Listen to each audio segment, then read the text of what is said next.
Hello everyone, welcome back to my channel. तो कैसे हो आप सभी? आई होप आप सभी अच्छे होंगे, ठीक-ठाक होंगे और अपना अच्छे से ख्याल रख रहे होंगे। और आप सभी को हरे कृष्णा, राधे राधे। तो सुबह के टाइम भगवान से यही प्रार्थना होनी चाहिए कि हे भगवान, हे ईश्वर, आपने मुझे एक सुंदर नए दिन का आशीर्वाद दिया है और मैं आपसे प्रार्थना करती हूँ कि जैसे-जैसे दिन शुरू होगा और अंधकार दूर होगा, आप मेरी ऊर्जा को फिर से भर देने की कृपा करें। तो बस यही प्रार्थना रहती है भगवान से। और आज मैं आपके साथ अपने लड्डू गोपाल जी की गर्मियों की मॉर्निंग रूटीन शेयर कर रही हूँ। तो उम्मीद करती हूँ कि आपको वीडियो अच्छी लगेगी। अगर अच्छी लगे तो लाइक ज़रूर कर दीजिए। तो चलिए वीडियो करते हैं स्टार्ट। और मैं आ गई हूँ नहा के। वैसे तो मैं जल्दी उठ जाती हूँ, 4 बजे के करीब मैं उठ ही जाती हूँ। और उसके बाद जो मेरी दिनचर्या जो होती है वो जैसे कि सुबह उठ के पूरे घर का झाड़ू लगाना, बर्तन धोना है, थोड़े बहुत जो बर्तन होते हैं वैसे तो रात को धो ही देती हूँ मैं। तो कभी नहीं भी धुलते कोई बात नहीं, और फिर भी थोड़े बहुत हो ही जाते हैं। कभी कन्नू के पापा जो हैं खाना लेट खाते हैं तो वो बर्तन पड़े होते हैं, तो वो भी मैं सुबह के टाइम धोती हूँ फिर। तो उसके बाद मैं चली जाती हूँ वॉक पर। तो वॉक पे से आने के बाद मतलब आधा पौना घंटे की वॉक करती हूँ और उसके बाद घर पे आने के बाद मैं करती हूँ 10-15 मिनट का रेस्ट, क्योंकि वॉक से आने के बाद थोड़ी-सी गर्मी लग जाती है और शरीर गर्म होता है तो एकदम से नहाना भी नहीं चाहिए, नहीं तो गर्म-सर्द होने का भी थोड़ा-सा डर बना रहता है। तो इसलिए मैं 10-15 मिनट का रेस्ट लेके और फिर नहाती हूँ और उसके बाद करती हूँ पूजा-पाठ। तो जैसे कि मैंने आपको बताया कि मैं गर्मियों की रूटीन आपके साथ शेयर कर रही हूँ, तो कुछ ख़ास फ़र्क नहीं है रूटीन में, क्योंकि गोपाल जी को मैं ताज़े जल से ही स्नान कराती हूँ, चाहे सर्दी हो, चाहे गर्मी हो। तो जो ताज़ा पानी आता है बस उसी में गंगा जल डाल के और स्नान कराती हूँ गोपाल जी को। तो ये जो आप व्हाइट कलर के फूल देख रहे हो, ये मैं बाहर से तोड़ के लेके आई हूँ, क्योंकि यहाँ बाहर हमारे घर के बाहर किसी के घर ये पौधा लगा हुआ है, तो बाहर ही लगा हुआ है तो मैं तोड़ के ले आई। सुबह जब वॉक करने गई थी तो आते टाइम मैं फूल तोड़ के ले आई थी थोड़े से। और कुछ मैंने अपने घर के जो घर में लगे हुए हैं थोड़े से सदाबहार के, वो भी तोड़ लिए हैं। और गुलाब के फूल मैंने कल मँगवा लिए थे मम्मी के घर से। और अब मैं गोपाल जी के जो स्नान कराने वाला जल है, इसमें डाल लूँगी थोड़ा-सा गुलाब जल। तो ये 2 गुलाब जल है मेरे पास, डाबर का भी है और पतंजलि का भी है। तो ज़्यादातर आपको मेरे घर में पूजा सामग्री जो है वो पतंजलि की ही मिलेगी। तो पतंजलि वाला मैंने गुलाब जल डाल लिया है और अब मैं बना रही हूँ स्वास्तिक। तो आप मुझे कहीं वीडियो में देखते हैं कि मैं स्वास्तिक बनाती हूँ गोपाल जी को जब स्नान कराती हूँ, तो इनके स्नान कराने वाले जो बर्तन होता है उसमें मैं स्वास्तिक बनाती हूँ। तो स्वास्तिक बनाने का भी अपना एक तरीका होता है, नहीं तो कई लोग क्या करते हैं कि प्लस का निशान बना देते हैं, तो वो सही बात नहीं है। वैसे मुझे ज़्यादा पूजा-पाठ आती नहीं है, पर जितनी आती है वो मैं आपके साथ शेयर कर रही हूँ। तो ये स्वास्तिक बनाने का ये मेरा तरीका है, तो मैं ऐसे बनाती हूँ। और और भी तरीका है स्वास्तिक बनाने का, या मैं कभी क्या करती हूँ अष्टदल कमल भी बना लेती हूँ, नहीं तो पहले मैं ओम भी बनाती थी। तो मतलब ओम भी कभी बना लेती हूँ, तो बस यही है। और अब मैं करा रही हूँ गोपाल जी को स्नान। और गोपाल जी को ठंडक पहुँचाने के लिए आप इनको चंदन के इत्र की मालिश भी कर सकते हैं, गुलाब का इत्र भी लगा सकते हैं, उससे भी काफ़ी ठंडक मिलती है गोपाल जी को। और अब मैं गोपाल जी को स्नान कराऊँगी। ओम नमो भगवते वासुदेवाय, ओम नमो भगवते वासुदेवाय मंत्रों का जाप करते हुए। नहीं तो मैंने पिछली कई वीडियो में आपको बताया है कि मैं राम स्तुति भी बोलती हूँ गोपाल जी को स्नान कराते टाइम, क्योंकि यही राम है, यही कृष्ण है, यही गोविंद है। तो आप इनके मंत्रों का जाप कर सकते हैं। और वैसे तो महामंत्र सबसे सर्वश्रेष्ठ है, और महामंत्र तो सबको वैसे भी सारा दिन जपते रहना चाहिए। हरे कृष्णा, कृष्ण कृष्ण हरे हरे, हरे राम, राम राम हरे हरे। तो बस यही मंत्रों का जाप करते हुए मैं गोपाल जी को करा देती हूँ स्नान। तो गोपाल जी को आप इत्र की मालिश उनको स्नान कराने के बाद भी कर सकते हैं, उससे पहले भी कर सकते हैं कि मालिश करके और फिर स्नान करा सकते हैं, और स्नान कराने के बाद भी। तो यहाँ पर मैं अच्छे से गोपाल जी को पोंछ लूँगी और अब पहना दूँगी इनकी पैंटी। तो पैंटी मैंने इनको पहना दी है और अब ये पहना दी जाए इनको बनियान। तो ये देखिए कितने नटखट हैं, ये आज डाल नहीं रहे कपड़े। तो मैंने भी अच्छे से पकड़ के और इनको पहना दिया इनकी बनियान। तो ये तो हो गए हैं तैयार नहा के, और अब मैं स्नान कराऊँगी छोटे गोपाल जी को। तो ये देखिए गोपाल जी के कंगन जो मैं गोपाल जी को स्नान कराने के बाद ज़रूर बजाती हूँ, मुझे बड़े अच्छे लगते हैं और इसके साथ मैं दूसरे भी कंगन अभी पहनाऊँगी गोपाल जी को, तो इनको तो विराजमान कर दिया जाए इनके आसन पर और अब कराऊँगी मैं छोटे गोपाल जी को स्नान। तो वैसे तो ये देखने में छोटे हैं, पर मुझे लगता है ये बड़े हैं क्योंकि ये हमारे घर पहले आए थे और जो बड़े गोपाल जी हैं, वो बाद में आए थे। तो मेरे नज़रिए से मुझे लगता है ये बड़े हैं और वो छोटे हैं, पर कोई बात नहीं गोपाल जी तो एक ही हैं, कोई अलग-अलग नहीं है। तो ये जो हमारे लड्डू गोपाल जी ये काफ़ी छोटे हैं, तो इनके कंगन मिलने मुश्किल हो जाते हैं, तो इस बारी मैं सोच रही हूँ कि कोई त्योहार आएगा या जैसे जन्माष्टमी या दिवाली पर, तो इनको लेके जाना पड़ेगा साथ में ज्वेलर्स की दुकान पे और फिर इनके लिए भी कंगन बनवाऊँगी मैं। तो यहाँ पर इनको भी पहुँच लिया जाए और अब मैं करूँगी तिलक श्रृंगार, चंदन श्रृंगार गोपाल जी का। तो ये श्रृंगार करना भी कोई ज़्यादा मुश्किल नहीं है, बस ऐसे मैं क्या करती हूँ केसरी चंदन है मेरे पास जैसे कि मैंने वीडियो में कई वीडियो में आपको बताया ही है, तो 2 चंदन मैं गोपी चंदन भी मिक्स करके और फिर इसका एक अच्छा-सा कलर बन जाता है येलो कलर का, तो फिर उसी से मैं श्रृंगार करती हूँ गोपाल जी का। तो इनके हाथ में जो लड्डू है इस पे भी येलो कलर लगा दिया जाए और इनके चरणों पे भी लगा दिया जाए। तो अब इनको मैं विराजमान कर दूँगी और अब करूँगी छोटे गोपाल जी का श्रृंगार, तो ये श्रृंगार करना भी कोई ज़्यादा मुश्किल नहीं है, जैसे कि मैंने बताया ही आपको कि ये भी आप 1-2 बारी करेंगे श्रृंगार गोपाल जी का, तो आपको भी प्रैक्टिस हो जाएगी। तो यहाँ पर छोटे गोपाल जी का भी हो गया है श्रृंगार, इनको भी मैंने तिलक लगा दिया है और अब ये जो जल है गोपाल जी को स्नान कराया हुआ है, ये मैं इसमें डाल के रख दूँगी क्योंकि अब ये जल जाएगा तुलसी माता में। तो आप इसको जो जल है गोपाल जी के चरणों का ही होता है, तो ये जल को आप पी भी सकते हैं और घर में छिड़क भी सकते हैं। तो अब गोपाल जी की जो चारपाई है इसको झाड़ लिया जाए और नया मतलब धुला हुआ आसन मैं इसमें बिछा दूँगी। तो ये मैंने साफ आसन गोपाल जी के लिए ले लिया है, इसको बिछा के और अब गोपाल जी को बिठा दूँगी मैं इस पे। और ये है गोपाल जी के लिए क्रिस्टल माला जो मैंने घर पे ही बनाई है। तो वैसे तो ये बड़ी माला मिलती है जो क्रिस्टल की माला ये मैंने हरिद्वार से मँगवाई थी। तो ये 2-3 कलर में मँगवाई थी तो इसको मैंने छोटी करके गोपाल जी के लिए बना दिया है। तो ये पहना दिए जाएँ इनके कंगन, तो कंगन भी इन्होंने पहन लिए और अब इनको दे दी जाए बाँसुरी। और अब गोपाल जी को विराजमान कर दिया जाए इनके मंदिर में और अब दे दिए जाएँ फूल। तो ठंडक पहुँचाने का ये भी एक तरीका है कि आप गोपाल जी के चारों तरफ फूल बिछा दीजिए और इनसे भी इनको काफ़ी अच्छा लगेगा। और ये है इनका मोर पंख।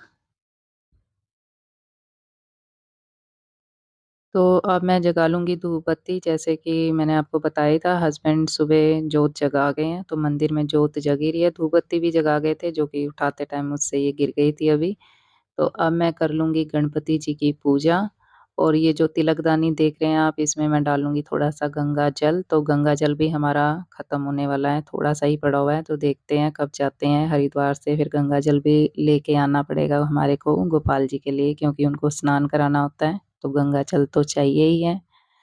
तो देखते हैं कब जाते हैं और यहाँ पर अब मैं सभी देवी-देवताओं का आशीर्वाद ले लूँगी और उनसे प्रार्थना करूँगी कि हमें सद्बुद्धि दें और भक्ति दें। तो सबका आशीर्वाद लेके यहाँ पर मैं हाथ जोड़ रही हूँ और उसके बाद अब करूँगी गोपाल जी की आरती। तो गोपाल जी की आरती भी मैंने कर ली है, बिहारी जी की भी आरती कर ली है और श्रीमद् भगवत गीता की भी। तो श्रीमद् भगवत गीता जो है इनकी भी आरती उतारना आप बिल्कुल ना भूलें क्योंकि ये खाली एक किताब ही नहीं है, ये भी भगवान के भगवान कृष्ण के श्रीमुख से निकली हुई उनकी वाणी है। तो इनको भी धूप-दीप ज़रूर दिखाइए और यहाँ पर मैं गोपाल जी को दे दूँगी तुलसी पत्ता। तो तुलसी पत्ता गोपाल जी को ज़रूर देना चाहिए। अगर भूल जाएँ तो कोई बात नहीं, पर लेकिन अपनी तरफ से तुलसी पत्ता गोपाल जी को, कृष्ण जी को ज़रूर देना चाहिए। तो यहाँ पर मैं आपको एक 9वें अध्याय का जो श्रीमद् भगवत गीता का 9वें अध्याय का एक श्लोक भी सुना देती हूँ, जो कि भगवान कृष्ण ने अर्जुन जी से कहा है। तो भगवान कृष्ण कहते हैं, "हे अर्जुन, मेरे पूजन में यह सुगमता भी है कि पत्र, पुष्प, फल, जल इत्यादि जो कोई भक्त मेरे लिए प्रेम से अर्पण करता है, उस शुद्ध बुद्धि निष्काम प्रेमी भक्त का प्रेम पूर्वक अर्पण किया हुआ वह पत्र पुष्पादिक मैं सगुण रूप से प्रकट होकर प्रीति सहित खाता हूँ। तो यहाँ पर मैंने आपको 9वें अध्याय का 24वाँ एक श्लोक भी सुना दिया है। तो आप ज़्यादा कुछ ना भी कर सकें तो कम से कम भगवान जी के लड्डू गोपाल जी के आगे थोड़ा-सा जल और उसमें तुलसी पत्ता डालकर ज़रूर रखें और उनको एक तुलसी पत्ता ज़रूर दें। तो यहाँ पर मैं आ गई हूँ तुलसी माता की पूजा करने के लिए, तो तुलसी माता की भी पूजा कर लेंगे और उनको जल अर्पित करेंगे। तो तुलसी माता को जब मैं पूजा करती हूँ कि पिछली मैंने आपको वीडियो में बताया ही है कि महाप्रसाद जननी सर्व सौभाग्यवर्धिनी आदि व्याधि हरा नित्यम तुलसी त्वयं नमोस्तुते। इस मंत्र का जाप करते हुए मैं तुलसी माता जी को जल अर्पित करती हूँ। तो इससे ये हम प्रार्थना करते हैं कि माता तुलसी हमारी हरी-भरी बनी रहे और हमें क्योंकि गोपाल जी को भोग लगाना होता है, तो ये तो होनी ही चाहिए हरी-भरी और अगर हमें तुलसी माता के पत्ते नहीं मिलेंगे, तो फिर हमारे गोपाल जी तो भूखे ही रह जाएँगे क्योंकि वो तो बिना तुलसी पत्ते के भोग स्वीकार ही नहीं करते। तो इसीलिए माता से मेरी प्रार्थना रहती है कि आप सदैव हरी-भरी बनी रहो। तो पिछली वीडियो में मैंने आपको बताया था कि इस तुलसी माता में कीड़ा लग गया था, तो ये मैंने अपनी बेटी से कह के कटिंग करवा दी थी, क्योंकि ज़्यादा लगा हुआ था कीड़ा तो कटिंग करनी ही पड़ी। और उसके बाद ये 2-4 पत्तियों में अभी भी कीड़ा लगा हुआ है, तो अगर आपके तुलसी में भी कीड़ा लगा हुआ है, जैसे ब्लैक कलर का होता है, बारीक-बारीक जो पत्ते खाता है, तो अगर आपकी तुलसी में भी लगा हुआ है, तो आप गमले को टेढ़ा करके थोड़ा-सा लेटा के गमले को और फिर पानी से अच्छे से प्रेशर देके और पत्ते धो दें तो कीड़ा हट जाएगा। और उसके बाद इसमें आप डाल दीजिए जैसे गाय के गोबर की जो उपले की खाद होती है सॉरी राख होती है, आप उसको भी डाल सकते हैं, तो उससे भी कीड़ा हट जाएगा। अगर वो कीड़ा लगा रहे तो तुलसी माता की ग्रोथ रुक जाती है और ये है हमारी हरिप्रिया, तो नाम तो इनका हरिप्रिया ही है पर मैं इन जो हमारी टब में तुलसी लगी है इनको हरिप्रिया कहती हूँ और जो हमारे गमले में लगी हैं उनको तुलसी माता ही कहती हूँ। और गोपाल जी की कृपा से ये वाली तुलसी माता अभी सही हैं, तो भगवान से यही प्रार्थना है कि ये ऐसे ही हरी-भरी बनी रहे और ये देखिए ये थोड़े से पत्ते इसके हो गए हैं खराब, तो ये जो खराब पत्ते हैं इनको मैं तोड़ लूँगी और आज देखिए हमारे घर 2-2 गुलाब भी उगे हुए हैं, तो काफ़ी सुंदर लग रहे हैं ये। तो इसमें भी खाद डालने वाली हो रही है, तो तुलसी माता में भी मैं देखूँगी खाद डालूँ। तो माता तुलसी के गमले में 10-15 दिन के बाद खाद भी ज़रूर डालनी चाहिए, जिससे कि वो हरी-भरी बनी रहे। तो अब मैं लगा दूँगी गोपाल जी को भोग। तो जी हमारे लड्डू गोपाल जी ने तो भोग लगा लिया है और गोपाल जी को जब भोग लगता है तो घंटी ज़रूर बजती है। तो आप जब भी गोपाल जी को भोग लगाएँ, घंटी ज़रूर बजाएँ। और अब मैं कर लूँगी अपने नित्य पाठ जो भी मैंने कई वीडियो में आपको बताया ही कि भगवत गीता का पाठ मैं रोज़ करती हूँ। और भी पाठ करती हूँ, वो भी मैं आपको आपके साथ कभी शेयर करूँगी। हरे हरे, हरे राम, राम राम, हरे हरे, हरे कृष्ण, कृष्ण कृष्ण, हरे हरे, हरे राम, हरे राम। तो ये है शीला प्रभुपाद जी की यथारूप भगवत गीता, तो ये मुझे काफ़ी पसंद आई है और मैं आपको भी कहूँगी अगर आप भगवत गीता लेना चाहते हैं, तो आप ये ले सकते हैं और इसमें काफ़ी अच्छे से समझाया गया है कि भगवान हमसे क्या कह रहे हैं और कैसे पूजा-पाठ करनी चाहिए, कैसे हमें कर्म करने चाहिए। तो वैसे तो काफ़ी कुछ भगवान कहते हैं जिस पे हम कंट्रोल कर नहीं सकते, पर अपनी तरफ से पूरी कोशिश करनी चाहिए, क्योंकि अभ्यास काफ़ी महत्वपूर्ण है। अभ्यास करते-करते ही सब कुछ आता है और इसमें कृष्ण कन्हैया का चित्र भी काफ़ी सुंदर बना हुआ है। और ये है गीता प्रेस वालों की भगवत गीता, तो सबसे पहले मैंने यही पढ़ना स्टार्ट की थी। तो ये जब मैं पढ़ती थी तो मुझे कुछ ख़ास समझ आती नहीं थी, पर लेकिन अब पढ़ते-पढ़ते मुझे काफ़ी अच्छे से समझ आने लग गई है। और ये है आदित्य हृदय स्तोत्र और ये है दुर्गा स्तुति जो मैं पढ़ती हूँ। तो आप ये मत समझिए कि इसको मैं सारी पढ़ती हूँ, इसको मैं नवरात्रों में ही पढ़ती हूँ और इसमें जो श्री भगवती नाम माला है वो मैं रोज़ पढ़ती हूँ। और ये है एकादशी महात्म्य, तो ये भी पढ़ लिया जाता है और शिव चालीसा है, आरती संग्रह है, ये भी कभी-कभी चाहिए होती है और ये है हनुमान चालीसा। तो जो भी मेरे पास धार्मिक बुकें हैं, अगर आप कहेंगे तो मैं आपके साथ शेयर कर दूँगी कि और भी मेरे पास बुकें पड़ी हुई हैं इस अलमारी में। तो ये जो ऊपर होती हैं, ये रोज़ की जो पढ़ने वाली जो मैं पढ़ती हूँ, पाठ करती हूँ, तो ये मैं ऊपर ही रखती हूँ क्योंकि फिर रोज़-रोज़ अलमारी में से निकालना थोड़ी दिक्कत लगती है क्योंकि इतना टाइम नहीं होता सुबह, तो इसको मैं ऊपर ही रखती हूँ। और भी मेरे पास पुस्तकें हैं धार्मिक, अगर आप कहेंगे तो मैं आपके साथ शेयर कर दूँगी। और अब गोपाल जी के लिए मैं भोग तैयार कर रही हूँ, दूध गरम कर लिया है और ठंडा करने के लिए मैंने रख दिया इसको पानी में क्योंकि अभी आया है और फटाफट गरम करके मैंने गोपाल जी के लिए रख दिया है ठंडा करने के लिए। और ये है बनाना शेक, तो बनाना शेक हमने अपने लिए बनाया है और ये है गोपाल जी के लिए सिंपल दूध और इसमें मैंने डाल दी है शक्कर। तो ये जो शक्कर है ये भी बड़ी अच्छी वाली ये शक्कर है, तो इसको दूध में डाल के या चाय में डाल के उबाल भी सकते हैं, नहीं तो वैसे आम शक्कर जो मिलती है अगर हम उसको दूध चाय में डाल के उबालते हैं तो चाय फट जाती है या दूध। तो ये जो राशन जहाँ से लाते हैं उन्होंने कहा है कि इसको हम चाय दूध में उबाल भी सकते हैं। अगर आप कहेंगे तो ये भी मैं आपके साथ शेयर कर दूँगी कि ये कौन-सी शक्कर है। और अब बच्चों को दे दिया जाए बनाना शेक, तो ये इसमें भी मैंने शक्कर ही डाली थी, तो ये शक्कर की वज़ह से और भी टेस्टी और इसका टेस्ट भी अच्छा है शक्कर का। तो ये मैं अब गोपाल जी के लिए तो सॉरी बच्चों के लिए दूध डाल रही हूँ और ये गोपाल जी के लिए। तो अब गोपाल जी को भोग लगा रहे हैं हस्बैंड। और अब मैं गोपाल जी के लिए बना के लाऊँगी रोटी और शक्कर। तो गोपाल जी को ज़्यादातर मैं सुबह के टाइम रोटी और शक्कर का भोग लगाती हूँ क्योंकि सुबह के टाइम जब सब्ज़ी अगर बनी हो तो सब्ज़ी का भी लगा देती हूँ, पर आज मैंने बनाई नहीं है। तो मेरा गोपाल जी को भोग लगाने का कोई टाइम टेबल फ़िक्स नहीं है कि 12 बजे लगाना है या 1 बजे लगाना है या सुबह का है तो 8-9 बजे लगाना है, नहीं। मेरे को मैं अपनी तरफ से पूरी कोशिश करती हूँ कि बिना लहसुन प्याज़ का ही खाना बनाऊँ और हमारे घर में हमने काफ़ी हद तक लहसुन प्याज़ बंद कर दिया है। तो राजमा या छोले वग़ैरह बनते हैं तो उसमें डाल लेते हैं लहसुन प्याज़, तो वो तो गोपाल जी को भोग नहीं लगाया जाता, तो गोपाल जी के लिए कुछ अलग चीज़ बना लेते हैं, तो उसी का भोग लगा देते हैं। तो जहाँ तक लहसुन प्याज़ की बात है, लहसुन प्याज़ के भी अपने औषधीय गुण होते हैं, तो मैंने श्री अमोघ लीला जी से उनके इंटरव्यू में सुना था, वैसे तो पता पहले भी था कि राक्षसों से उत्पन्न हुआ है ये लहसुन प्याज़, पर फिर भी मन में कभी प्रश्न आ जाता है कि हमें लहसुन प्याज़ अगर हमारे लिए सही है, तो हमें क्यों नहीं खाना चाहिए? तो अमोघ लीला जी ने बताया था कि जब समुद्र मंथन हुआ था, तो ये जब अमृतपान राक्षसों ने कर लिया था, तो अ, ज तब श्री हरि ने मोहिनी रूप धारण करके उनका वध करा था राक्षसों का, तो जहाँ पर उनका रक्त और हड्डियाँ गिरी थी, वहाँ ये उत्पन्न हुआ था।